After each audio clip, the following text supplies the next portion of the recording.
Does your energy bill cause anxiety? Here's 3 projects you can do around your house to reduce your energy bills. Hey, it's Adam Helfman from Hire It Done. I'm gonna give you 3 projects around your house that you can do yourself that are gonna save your energy bills. HireItDone.com! Number 1, a digital programmable thermostat.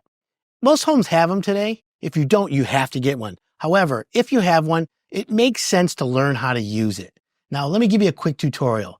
Always put your fan from auto to on, and then adjust the temperature up and down. That's number 1, because the fan on is always blowing air through the furnace, and that furnace filter is cleansing the air through your house, which gives you less dander, dirt, debris in your air, which will make you feel healthier. On top of that, the furnace starting and stopping won't have that jolt of energy that it needs to get started. The fan is always blowing, and when it's blowing, it uses less energy across the whole day. Now, setting the temperature back when you're not home, that's important. You work for 8 hours, whatever you are during the day, no one's home. It's important that you set the thermostat back. You don't need to keep your house at 68 degrees when you're not there. Set it to 64 or 62. The Department of Energy says for every degree that you set back your thermostat over an 8-hour window will reduce your energy bill by 3%. So if you take your 4 degrees down at 3%, that's 12% off your energy bill. So if you have a $100 a month energy bill, 12% is $12. If you have a $300 a month energy bill, it's $36. So if you follow this lead right now, you'll save $36 on your energy bill. For more information, subscribe to my podcast in the link below.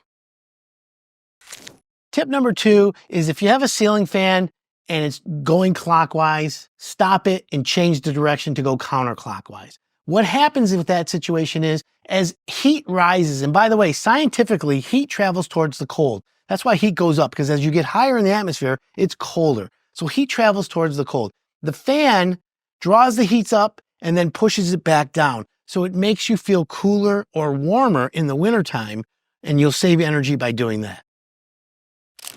Tip number 3, slow expanding foam insulation. Everyone's seen those cans of spray foam insulation. Well, they make one that's called low expanding. It's a better insulator for little cracks and crevices around your house. Where would you use this? Okay, well, walk outside your house today and look around the perimeter of your house. If you have some PVC pipes coming out, maybe a dryer vent, or even a silcock from your hose, spray around those openings. If you see any crevices, hot air will escape out of there. Plug that up. Spray that with insulation. You wouldn't believe it, but that'll save you $15 to $20 a month on your energy bill. If you found these energy saving tips useful, subscribe to my podcast here on YouTube. Also, my podcast is available on all platforms. I'm Adam Helfman. I'll see you next time.